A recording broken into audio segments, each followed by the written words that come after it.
Hope you all are fine at your home. So today we're going to discuss about the various crosses, and first we're going to discuss about the test cross. So in the last class we have discussed about the Mendel's law. So today we're going to discuss about the test cross. So as the name indicate, test cross means we're going to test or check the genotype of unknown. The genotype of unknown. So this is the first thing we used to keep in mind, that the test cross is done to check the genotype of the unknown. What is genotype? You know it. This is the genetic makeup of an organism. Genetic makeup of an organism. For example, if we take the pure line of a tall plant of the pea plant, if we see the tall plant, the genotype can be of pure line or genotype can be of heterozygous condition, right? Because both these capital T represent tall plant, and here in this case, in the heterozygous condition, this also represents the tall plant. So this is the genetic makeup of an organism. See, the small t stands for the dwarf plant of the pea. Clear? So the second thing which we should know, that this test cross is done with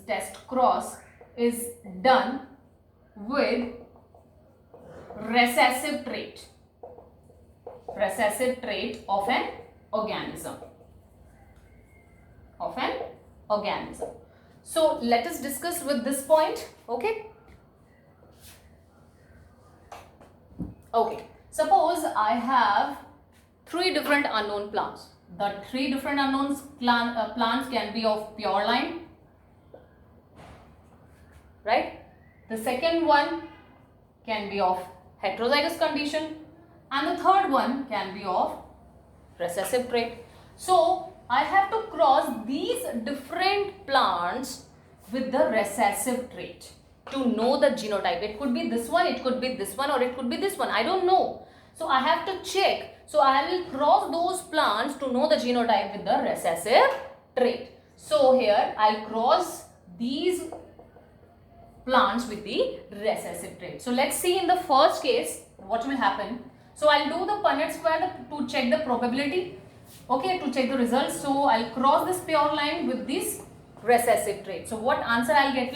I'll be getting all the tall plants with the heterozygous condition. That means my phenotypic ratio will be 4:0. That means 4 means tall, that is my dominant trait, and 0 here is the dwarf, which is the recessive trait. Clear? So my phenotypic ratio in this case is 4:0. In the second case, where the condition is heterozygous, so the gamete will be this one. So I'll keep these gametes here and keep these gametes here. So I'll cross this small t with this capital T. With the small t, I'll use to get this one, and with this, right? So here I have got 2 heterozygous tall and 2 recessive trait, that is dwarf. Clear? So the phenotypic ratio is 2:2. Clear? So in the first case, we have crossed the pure lines with the recessive trait. The phenotypic ratio will be 4:0. And here in this case, the heterozygous condition I have crossed with the recessive trait. So the phenotypic ratio used to get is 2 tall and 2 dwarf. Right? The third case, where I have crossed the pure recessive plant with the recessive trait. So what answer I'll be getting? I'll cross it here. So I've crossed the recessive trait with the recessive one. So all the plants will be dwarf. So the phenotypic ratio will be 0:4. 0 tall and 4 dwarf. Clear? So in all the three cases, you have seen that the first case, the phenotypic ratio was 4:0, where all the 4 plants we are getting the heterozygous tall. And in the second case, 2 tall, 2 dwarf, and the ratio was, phenotypic ratio was 2:2. And in this case, the phenotypic ratio is 0:4.